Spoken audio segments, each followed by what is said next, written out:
Hello friends, मैं हूं आपके सामने गौरव मिगलानी।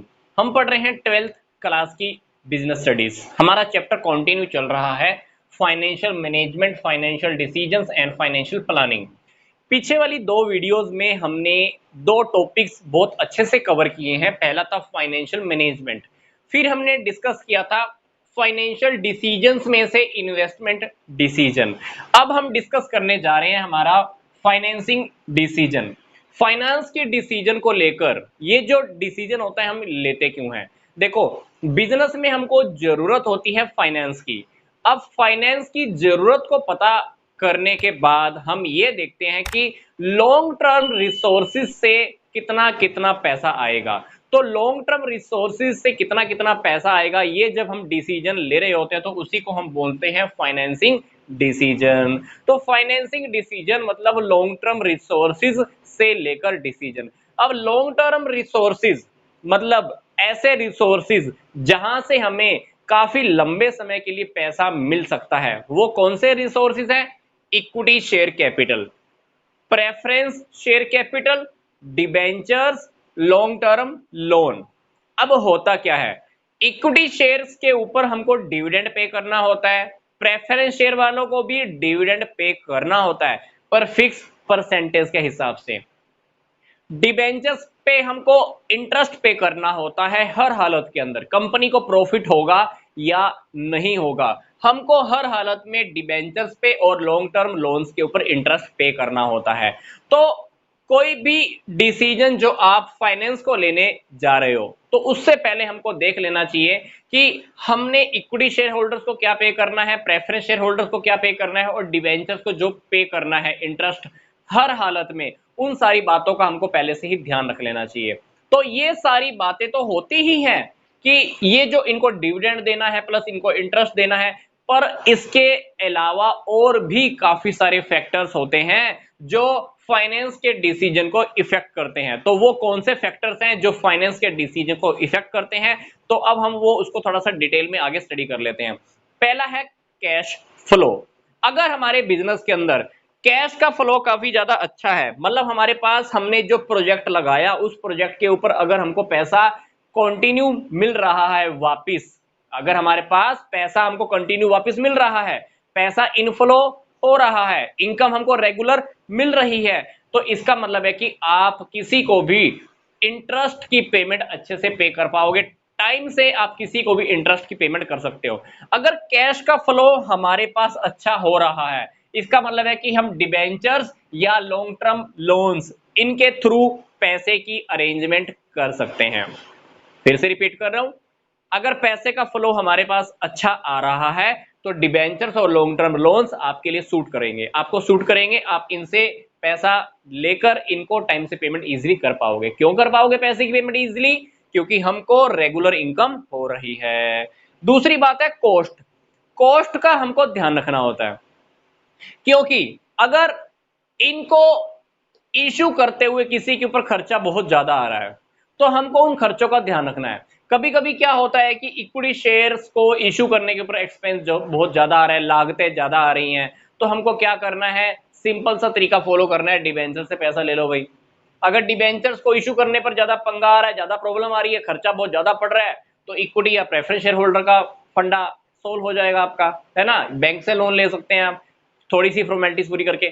तो कॉस्ट मतलब लागतों का भी हमको ध्यान रखना है कि किसी भी रिसोर्स से हम पैसा लेने के टाइम पर उसके ऊपर किसके ऊपर कितनी कितनी कॉस्ट आ रही है, तो कॉस्ट का अपने को बहुत खास तौर पे ध्यान रखना होता है।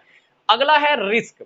अगर बिजनेस में रिस्क बहुत ज्यादा है तो इसका मतलब है कि हो सकता है कि आप टाइम पर लोगों को इंटरेस्ट की पेमेंट ना कर पाओ, तो इस केस में डिबेंचर्स या लॉन्ग टर्म लोन्स से पैसा लेना आपके लिए खतरनाक साबित हो सकता है। तो अगर रिस्क ज्यादा है तो डिबेंचर्स को अवॉइड करो, लॉन्ग टर्म लोन्स को भी अवॉइड करो, इनको आप इशू करो ही मत। ठीक है, रिस्क ज्यादा होने की केस में। नेक्स्ट है हमारा कंट्रोल।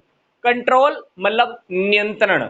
अगर आप चाहते हो आपकी कंपनी के ऊपर ज्यादा लोगों का कंट्रोल ना हो, आपकी कंपनी के ज्यादा मालिक ना बने, तो इक्विटी शेयर होल्डर्स को जितने हैं उतना ही मेंटेन रखो। क्योंकि अगर आप इक्विटी शेयर और इशू कर देते हो तो क्या होगा, कंपनी के मालिकाना हक रखने वाले लोग और ज्यादा बढ़ जाएंगे। तो अगर आप कंट्रोल कम लोगों के हाथों में रखना चाहते हो तो इक्विटी शेयर्स आप कम इशू करो। अगर आप अपने बिजनेस को एक्सपेंड करना चाहते हो, बिजनेस के ओनर्स इंक्रीज करना चाहते हो, तो इक्विटी शेयर्स और भी ज्यादा इंक्रीज कर दो, इक्विटी शेयर्स और भी इशू कर दो, ठीक है, ज्यादा इशू कर दो। नेक्स्ट है हमारा कैपिटल मार्केट। फाइनेंस का डिसीजन लेने से पहले हमको कैपिटल मार्केट में क्या ट्रेंड चल रहा है उसका भी ध्यान रखना चाहिए। लोग क्या खरीदना पसंद कर रहे हैं, equity shares, preference share, debentures, लोग क्या लेना पसंद कर रहे हैं, ये या ये। तो कैपिटल मार्केट को ध्यान में रखकर हमको वही इशू करना चाहिए। नेक्स्ट है हमारा रिटर्न ऑन इन्वेस्टमेंट। अगर हमारा रिटर्न के ऊपर इन्वेस्टमेंट ज्यादा आ रहा है, इसका मतलब है कि हम लोगों को टाइम पर इंटरेस्ट की पेमेंट कर पाएंगे। अगर आप टाइम पर इंटरेस्ट की पेमेंट कर दोगे तो डेफिनेटली आप डिबेंचर से पैसा लेकर उसके ऊपर बेनिफिट ले लो। तो रिटर्न ऑन इन्वेस्टमेंट का भी ध्यान रखना है। आपने जो इन्वेस्टमेंट करनी है तो उसके ऊपर रिटर्न आपको कितनी मिलने वाली है, आपको जितना पैसा लगाना है उसके ऊपर आपकी कमाई कितने होने वाली है उसका भी आप ध्यान रख लो। सातवां पॉइंट, टैक्स। टैक्स का भी अपने को ध्यान रखना होता है। कोई भी फाइनेंस का डिसीजन लेने से पहले टैक्स का ध्यान रखना है, क्योंकि अगर टैक्स की रेट ज्यादा है, टैक्स की रेट ज्यादा है तो डिबेंचर्स इशू करके उसके ऊपर आप फायदा ले सकते हो। नेक्स्ट है हमारा फ्लेक्सिबिलिटी। फ्लेक्सिबिलिटी का मतलब है हिंदी में लोचशीलता। लोचशीलता जैसे अलास्टिक होती है, अलास्टिक को आप कभी भी खींच सकते हो, वैसे ही फ्लेक्सिबिलिटी का मतलब है कि अगर आपको कभी खड़े पैर पर प्रेफरेंस शेयर होल्डर्स का या डिबेंचर्स का अगर पैसा वापस करना पड़ गया तो क्या आप कर दोगे क्या। तो फ्लेक्सिबिलिटी को अपने को ध्यान रखना है कि हमारे बिजनेस में कैपिटल रिटर्न करने को लेकर डिबेंचर्स होल्डर की प्लस प्रेफरेंस शेयर होल्डर की अगर आपको मनी रिटर्न करनी पड़ गई तो क्या आप उसको रिटर्न कर पाओगे। अगर आपके बिजनेस में फ्लेक्सिबिलिटी है तो आप उसी के अकॉर्डिंग काम कीजिए। नेक्स्ट हमारा आता है रेगुलेटरी फ्रेमवर्क।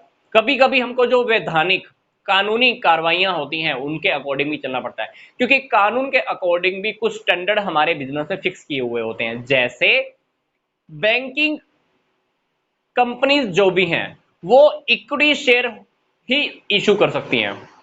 क्या बैंकिंग कंपनीज सिर्फ इक्विटी शेयर ही इशू कर सकती हैं।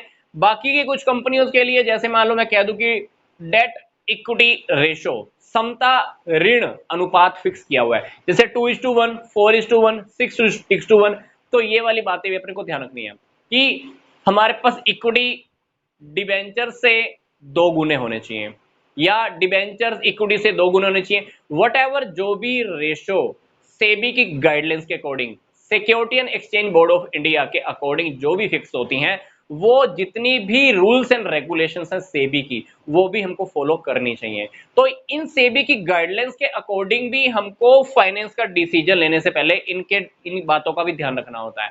तो फाइनेंस का डिसीजन डेफिनेटली हमारे लॉन्ग टर्म रिसोर्सेज से आने वाले पैसे को लेकर डिसीजन है। वो पैसा इक्विटी शेयर से, प्रेफरेंस शेयर से, डिवेंचर से, लॉन्ग टर्म लोन से, इसके अलावा काफी सारे फैक्टर और भी होते हैं जो हमारे फाइनेंस के डिसीजंस को इफेक्ट करते हैं।